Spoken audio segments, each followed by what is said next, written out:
এই লাশের রাজনীতিকে আমরা বাংলাদেশে আর দেখতে চাই। আমি রায়পুরাবাসীকে অনুরোধ করব, আমার শৈশব বন্ধু বাংলাদেশের যুবকদের অন্যতম অহংকার হাফেজ মাওলানা বদরুজ্জামানকে আপনারা হাত পাখায় ভোট দিয়ে রায়পুরা থেকে সংসদে পাঠাবেন। রায়পুরায় আর কোনো খুন দেখবেন না, নরসিংদীতে চাঁদাবাজি দেখবেন না, দুর্নীতি দেখবেন না, দুঃশাসন দেখবেন না। হযরত ওমর রাদিয়াল্লাহু তাআলা আনহু যেভাবে মানুষের দ্বারে দ্বারে ঘুরে রাষ্ট্রের আমানত পৌঁছিয়ে দিয়েছিলেন, হাত পাখার সংসদ সদস্যদেরকে সংসদে পাঠালে তাদের কাছে আপনারা যাওয়া লাগবে না, তারাই আপনাদের কাছে 5 বছর করে করে থাকবে ইনশাআল্লাহ। এবং আমি আপনাদেরকে ওয়াদা দিয়ে যাই, আমাদের বাংলাদেশে একটা বড় সমস্যা কি জানেন? আমাদের বাংলাদেশে একটা সমস্যা হলো, যারাই ক্ষমতায় আসে তারাই মামলা বাণিজ্য করে। যারা বিরোধী দলে থাকে তাদেরকে বিভিন্ন মামলায় জর্জরিত করে রাখা হয়। আগে যখন আওয়ামী লীগ রাষ্ট্র ক্ষমতায় ছিল আমরা দেখেছি আমাদের বিএনপির ভাইরা পালিয়ে বেড়ানো লাগে। এখন আওয়ামী লীগ নাই, যে আওয়ামী লীগ 17 বছর ছিল তারা এখন পালিয়ে বেড়াচ্ছে। শুনেন, ইসলাম বিধর্মীদের, শুধু মুসলমানদের না, ইসলাম বিধর্মীদের এই পরিমাণ অধিকার দিয়েছে। আমার নবী সাল্লাল্লাহু আলাইহি ওয়াসাল্লাম হাদিসে কি বলেছেন? কেউ যদি বিধর্মী জিম্মি মুসলিম রাষ্ট্রে থাকে, তাকে যদি কেউ কষ্ট দেয়, রাসূলুল্লাহ সাল্লাল্লাহু আলাইহি ওয়াসাল্লাম বলেছেন কিয়ামতের মাঠে আমি আল্লাহর কাছে তার প্রতিপক্ষ হয়ে যাব। আমাদের বাংলাদেশে 54 বছরের এই যে কাঠামোগত সমস্যা, যে যারা ক্ষমতায় যায় তারা মামলা বাণিজ্য করে, আমি আপনাদেরকে এই দৃঢ়তার সাথে এই ওয়াদা দিতে পারি, নরসিংদীর প্রত্যেকটি আসনে আপনারা যদি হাত পাখা প্রতীককে বিজয় করেন, আপনি যেই দলের হন, আপনি যেই মতের হন, আপনি যেই আদর্শের হন, আপনি যেই ধর্মের হন, আপনি যদি নিরাপদ হন, হাত পাখার এমপিরা আপনাদেরকে মায়ের মতো ছায়া দিবে। কেউ মিথ্যা মামলা দিয়ে আপনাদেরকে কারাগারে পৌঁছাতে পারবে না। এবার শেষ কথা বলে আমি আপনাদের থেকে বিদায় নেব। আমাদের রাষ্ট্রের আরেকটা মৌলিক সমস্যা হলো বেকারত্ব সমস্যা। দেখা যায় অনেক যোগ্য ছেলে, সে যোগ্যতা অনেক দূর এগিয়ে, কিন্তু সে চাকরি পায় না কেন? তার মামা নাই। সে চাকরি পায় না কেন? তার খালা নাই। সে চাকরি পায় না কারণ সে সরকারি দলীয় না।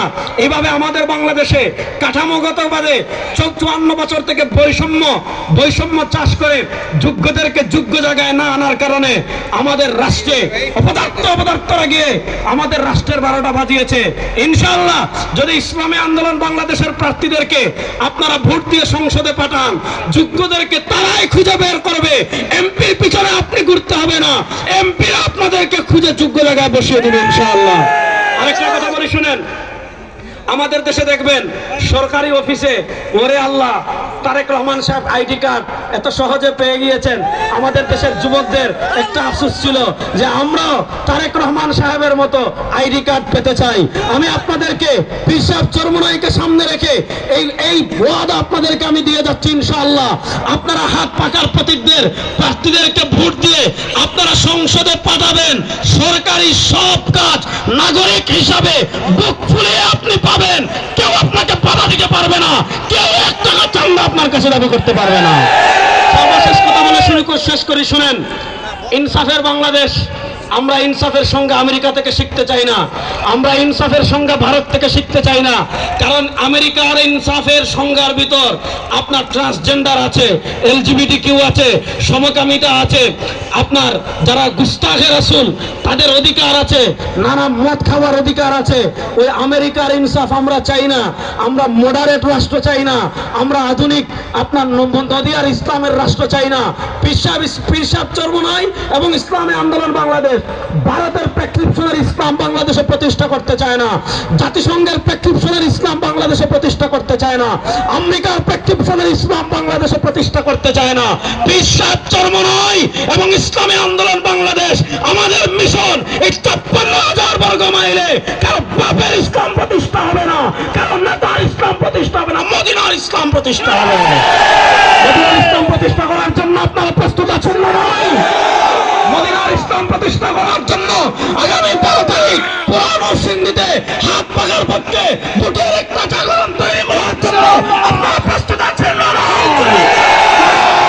তাকবীর, নারায়ে তাকবীর, আল্লাহু আকবার, নারায়ে তাকবীর, আল্লাহু আকবার। দিল্লি না ঢাকা, ঢাকা ঢাকা, গোলামি না আজাদি, আজাদি আজাদি, গোলামি না আজাদি, আজাদি আজাদি।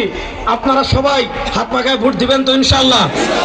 আপনারা হাত পাখায় ভোট দিয়ে শেষ না আপনাদের ঘরের যতজন সদস্য আছে সবার ভোট হাত পাখায় আনবেন তো ইনশাআল্লাহ? আমাদের মা বোনদের কাছে পীর সাহেব চরমনাই এই বার্তা পৌঁছিয়ে দিবেন যে আপনারা শরিয়ার পর্দা মেনটেন করে সবাই একজন আগামী 12 তারিখ পর্যন্ত সবাই ব্রাহ্মমান দায়ী, আমরা জরুরত পর্যন্ত ঘুম খাওয়া নাওয়া